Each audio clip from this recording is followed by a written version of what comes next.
अब इकरार हसन जो है ना, वो अड्डे की पैदाइश है, वो राही अड्डों पे है, उसका काम ही अड्डे वाला है। तो वो कह रहा था कि मैं आकर प्रेस कॉन्फ्रेंस करूंगा रवात में, उसने की है, पूछे उसे कि क्यों नहीं की। तो यहाँ पे गरीबों का क्या हाल है, दवाई के पैसे नहीं है, यहाँ फ्री इलाज है। बताएं कि ये आस्ताना बंद हो चुका है।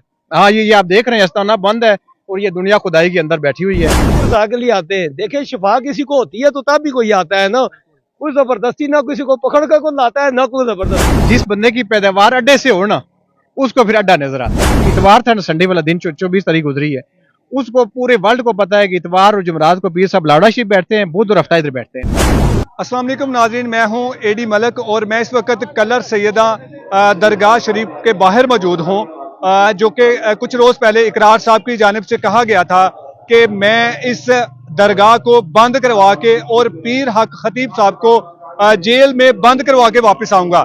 आपने देखा कि इकरार साहब किस तरह से यहाँ पर पहुंचते हैं, फिर उसके बाद क्या होता है, ये सारे मनाजर आपने इकरार साहब की वीडियोस को देखा। लेकिन आज मैं आपको बताऊंगा कि ना तो ये दरगाह जो है उसको बंद किया गया, आज भी यहाँ पर लोग जो हैं वो आ रहे हैं अपने प्यारों को लेकर, जो यहाँ से रूहानी इलाज करवाते थे। कुछ लोग यहाँ पर मौजूद हैं, हम उनसे बात करेंगे, उनसे बात करके ये उनसे पूछेंगे कि जिस दिन इकरार साहब यहाँ पर आए थे, क्या वाकया में ही कलर सैयदा के लोग उनके साथ शामिल थे। भाईजान, मुझे बताइएगा कि कुछ दिन पहले यहाँ पर एक तमाशा लगा गया था कि इस दरगाह को बंद कर देना चाहिए, क्या वाकया में इस दरगाह को बंद कर देना चाहिए?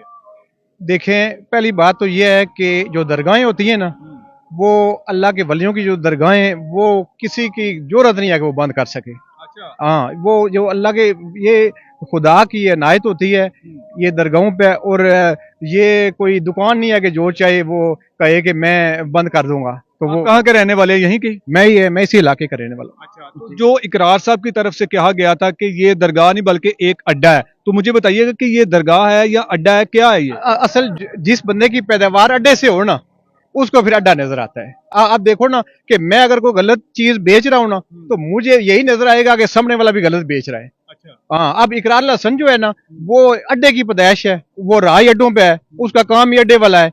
तो वो उसको क्या पता कि दरगाहें क्या होती हैं, वो तो राही अड्डों पे है, उसको उसकी पैदावार ही अड्डे की है। तो वो क्यों बंद करवाना चाहता है? यहाँ पे कोई गलत काम होता है?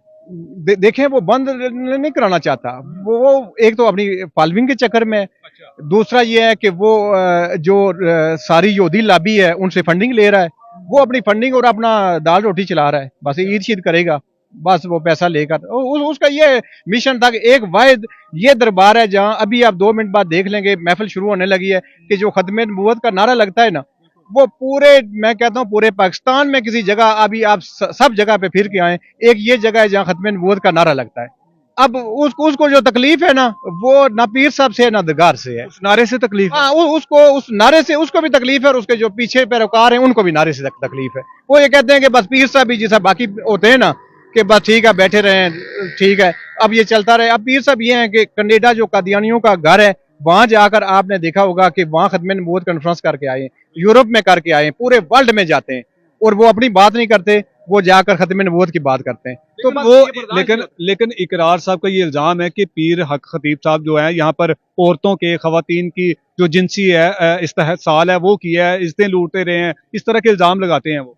देखें, इल्जाम जो है ना, अब मैं हूं ना, मैं उठ के कहूँ कि आसिफ जरदारी ये कर रहा है वो कर रहा है, अब आसिफ जरदारी को क्या है कि वो मुझसे आकर कहे कि आप मेहरबानी करो ये ना बोलो। इल्जाम जो है आपको पता है किस पे हक में वक्त पे लगता आया है। जो वो कह रहा था कि मैं आकर प्रेस कॉन्फ्रेंस करूंगा रवात में, उसने की है, पूछे उसे कि क्यों नहीं की। मैं जी आप प्रेस कॉन्फ्रेंस करके तो मैं बेनुकाब करूंगा, मैं सबूत रखूंगा, उसे पूछे वो सबूत किधर है, वहां से उठाए तो मैं अब कलर सईदा में जाकर ये करूंगा। कलर सईदा में उसने आकर क्या किया है, कलर सईदा में प्रेस कॉन्फ्रेंस की है, कोई बात की है। वैसे अब जैसे डुगडुगी बजाने वाला होता है ना, वो इस जगह खड़ा होकर डुगडुगी बजाएगा, बंदे इकट्ठे होना शुरू। यहाँ पे आया था, यहाँ वो पहले आया है, पीर साहब से मिल कर गया है। वो तो 14 तारीख को आया था, ये 24 तारीख को जो इतवार। 23 तारीख को आ रहा हूँ, अब मैं ये कर रहा हूँ, अब मैं जो है ना 23 को नहीं आ रहा, मैं 24 को आ रहा हूँ।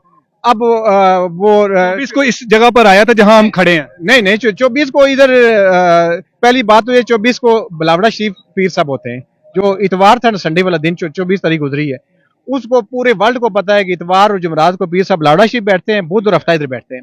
अब 24 तारीख को जब पीर साहब इधर नहीं होते तो मेरे ख्याल में ये दुकानें भी बंद होती हैं। क्यों उसे पता नहीं था इकरार को? जी उसको तो मैं कहता हूँ मुझसे और आपसे ज्यादा पता है उसको। वो उसने जो आना था ना, उसका जो मिशन ये था कि मैं पहुंचूं और अपने पैसे आजम कर लूं जो उसने खाए हुए हैं लोगों से। वो क्यों पीर साहब पर इस तरह के इल्जाम लगा रहा है, क्या मकसद है उसका? देखें, जब किसी आम बंदे पे इल्जाम आप लगाएंगे ना, आपकी फॉलोइंग नहीं ऊपर जाएगी। आपकी फॉलोइंग तब जाएगी जब मैं उठ के आसफ जरदारी के बारे में बात करूंगा, फॉलोइंग जाएगी। जब मैं उठ के पकोड़े समोसे वाले की बात करूंगा किसी बंदे के बारे में, तो मुझे तो कोई देखेगा भी नहीं। तो आप मुझे बताएं कि ये आस्ताना बंद हो चुका है? हाँ, ये आप देख रहे हैं आस्ताना बंद है और ये दुनिया खुदाई के अंदर बैठी हुई है। तो ये अभी दुनिया आ रही है, इफ्तारी के बाद अब देखेंगे इधर महफिल होगी। ये अब आस्ताना वो इकरार हसन साहब ने जो बोला था वो आस्ताना बंद हो गया है जी। तो लोग भी नहीं आ रहे, तो कुछ भी नहीं हो रहा। बस आप सब कुछ आप देख सकते हैं कि जो वो ताले लगा कर गया है, वो ये सब ने गेट लगे हुए हैं, ताले आप देख सकते हैं। अच्छा, मुझे ये बता दे, मुझे सर ये बताएं कि इकरार साहब का ये कहना था कि जब मैं कलर सईदा पहुंचा तो कलर सईदा के लोग मेरे साथ जुड़ गए थे और उनका ये कहना था कि इस अड्डे को बंद होना चाहिए। मैं आपको बताऊं कि आप इकरार हसन को तो छोड़ देना, आप और मैं बात कर रहे हैं तो पीछे देखे लोग कितने इकट्ठे हो गए। अब मैं कहता हूँ डुगडुगी पे जाने वाला जब डुगडुगी पे जाता है ना, तो जब दुनिया इकट्ठी हो जाती है, तो अब ये नहीं कि वो उलिया अल्लाह बन गया है, वो डुगडुगी वाला ही होता है। अब डुगडुगी देखने के लिए, बंदर का नाच देखने के लिए लोग आते हैं, तो वो नाच देखने के लिए बंदर आया हुआ था और बंदर वाला नाच देख रहे थे लोग। अगर इकरार भाई दोबारा आना चाहें यहाँ पे, जिस दिन यहाँ पर तशरीफ फरमा होते हैं पीर साहब, तो क्या आप उनका फूलों से इस्तकबाल करेंगे? किस तरह से इस्तकबाल करेंगे? मैं कहता हूं कि अगर हमारे अदारे और इंतजामिया उस दिन पीर साहब से कॉन्टेक्ट करके ना रोकती ना, तो ऐसा इस्तकबाल करते ना कि मैं कहता हूं आने वाली नस्लों को भी बताता कि कोई इस्तकबाल हुआ है।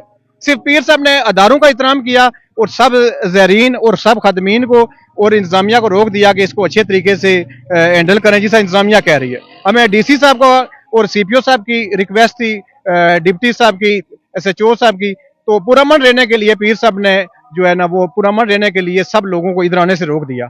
नहीं तो इकरार के अगर 7-10 यूट्यूबर फिर रहे थे अपनी फॉलोइंग के चक्कर में, तो करोड़ों लोग थे जो उनको रोकने के लिए आ रहे थे। तो क्या कहेंगे आखिर में, कोई पैगाम बता दें उनको? बस पैगाम मैं ये दे रहा हूं कि आप ब्लैकमेलिंग से निकलें, सहाफत को बदनाम ना करें। आप जैसे जो भाई अच्छा काम कर रहे हैं उनको भी ये बदनाम कर रहा है। ये सहाफत को बदनाम ना करो, सहाफत का जो है ना वो लबादा ओढ़ कर तो अंदर से पैसा कमाने और ब्लैकमेलिंग के चक्कर में ना पड़ो। जी बिल्कुल नाज़रीन, आपने यहाँ के मुकामी लोगों की गुफ्तगू सुनी। एक और भी दोस्त मेरे साथ मौजूद हैं, इनसे भी कुछ जानते हैं। भाईजान, आप मुझे बताइए कि आप यहाँ के रहने वाले हैं? जी, मैं कलर सैदा का रहने वाला हूँ। शेख बरादरी से मेरा ताल्लुक है और मैं यहाँ पे कारोबारी शख्सियत हूँ। और आप मुझे बताएं कि पीर हक खतीब साहब का जो आस्थाना है, इसको इकरार साहब कह रहे हैं कि ये मैं अड्डा बंद करवाऊंगा और इसको मैं अड्डे को बंद करवा के ही जाऊंगा, तो ये अड्डा बंद हो चुका है? ये गरीब यहाँ पे आते हैं, वो अल्लाह रसूल का नाम ले, यहाँ पे लोग आते हैं और यहाँ पे लोग सेहतियाब होके जा रहे हैं। हम खुद देखते हैं कि यहाँ पे कितनी दुनिया आ रही है। मैं कहता हूँ इकरार साहब को, और मेरा एक कज़न है शेख बुरहान, उसको भी मैं कहना चाहता हूँ कि खुदा का नाम है, कोई यहाँ पे आके अक्ल के नाखून लोगों को देखो, यहाँ पे गरीबों का क्या हाल है। दवाई के पैसे नहीं है, यहाँ फ्री इलाज हो रहा है, सारा काम ही रजा कराना है, लंगर से लेकर खुद दाम तक सारे रजा कराना है। पैसे भी लेते हैं पीर साहब दाम करने? नहीं जी, कोई 1 रुपया कोई बंदा नहीं लेता। मैं खुद खिदमत करता हूँ, अल्लाह की रजा के लिए करता हूँ। किसी के ऊपर कोई एहसान नहीं है, कोई खादम किसी के ऊपर एहसान नहीं करता। ना पीर साहब कहते हैं खिदमत के लिए आप आए, ना किसी को बुलाते हैं आप यहाँ पर आकर दम करवाएं, ना किसी को जाके कहते हैं जी आप आओ ही आओ। ये खुद लोग आते हैं, अल्लाह की रजा के लिए आते हैं। देखिए, शिफा किसी को होती है तो तब भी कोई आता है ना, कोई जबरदस्ती ना किसी को पकड़ कर कोई लाता है, ना कोई जबरदस्ती। यार कलर सईदा के लोग क्यों चाहते हैं कि जी ये दरगाह बंद होनी चाहिए? नहीं, कोई बंदा कलर सईदा का ये नहीं चाहता। सिर्फ एक बंदे शेख बुरहान मेरा कजन है, उसके अलावा कोई बंदा नहीं चाहता। वो बंदा खुद इश्ताल का जो है जरिया बन रहा है। हम भी उसको समझाते हैं, मना भी कर रहे हैं। मीडिया की आवाज है, मैं खुद मीडिया से मुंसलिक हूँ। रिक्वेस्ट ये है, देखो, एक सहाफत को बदनाम ना करो। तुम्हारे बाप ने बड़ा अच्छा काम किया है और तुम भी एक अच्छा काम ऐसा करके जाओ कि तुम्हारे बाप का भी नाम जैसे रोशन रहा अब भी रोशन रहे। अब मेहरबानी है कि देखो, इंसानियत किस चीज का नाम है। मेरे अंकल गुजरे, अभी फौत हुए, शेख कदूर साहब चेयरमैन रहे, उन्होंने भी अच्छे काम किया, दुनिया उनका नाम ले रही है। आज ये अगर ये बातें कर रहा है, मुझे बताए, ये कलर सईदा का नाम, ये पहले कोई बंदा इस कलर सईदा के नाम को इतना नहीं जानता था जितना हजरत हक खतीब हुसैन अली बादशाह सरकार की वजह से जान रही है। ये तारुफ ही कलर सईदा का जितना बड़ा है, जितनी इज्जत मिली है कलर सईदा को, ये पीर साहब की वजह से मिली है। और दूसरी जिस जगह आप खड़े, मैं गारंटी हल्फन ये बात कह सकता हूँ, यहाँ से मर्द भी रात को यहाँ से गुजरते नहीं थे। ये इतना वीराना था, ये इतनी वीराने की जगह थी कि यहाँ से मर्द भी यहाँ से नहीं गुजरते थे, खौफ आता था लोगों को। अब अल्लाह का शुक्र है, यहाँ दिन में रात की तारीकी में भी औरतें भी पैदल चल के अपने घरों को जाती है, इस आस्थाने की बरकत की वजह से। और दूसरी बात, ये जो जगह है यहाँ पे, ये लोग बेचारे जिनकी आप यहाँ दुकानें मार्केटें देख रहे हैं, ये दरियां बिछा के यहाँ पे सब्जी बेचा करते थे। ये मलियार लोग यहाँ के मशहूर है, ये डॉग है मलियारा, ठीक है, लूनी मलियारा के नाम से यह मशहूर है। अब उन लोगों ने यहाँ पर इतना कुछ मेहनत की है, इतनी कुछ मेहनत की है, रात दिन जाग जाग के यहाँ पे कोई खुशबू बेच रहा है, कोई तस्वीर बेच रहा है, उन्होंने मेहनत करके यहाँ पे अपनी दुकान अगर बना ली तो इसमें मुझे बताए कोई मुफाद परस्ती है। हालांकि हक खतीब हुसैन अली बादशाह सरकार ने 1 रुपया भी हमारी नजर में क्या किसी की नजर में भी नहीं लिया, और दम भी मुफ्त डालते, पानी भी मुफ्त है। यहाँ पे अंदर कहते हैं वो जो टूटियां लगी हुई है ना, उसी टूटी से पानी भरे, उसी को दम करवाएं। बेशक आप वाटर सप्लाई या किसी घर से पानी ना लाएं, खाली बोतल ले आए, यहाँ से पानी भर लें, तावीज वगैरह जो भी मिलता है सब फ्री है।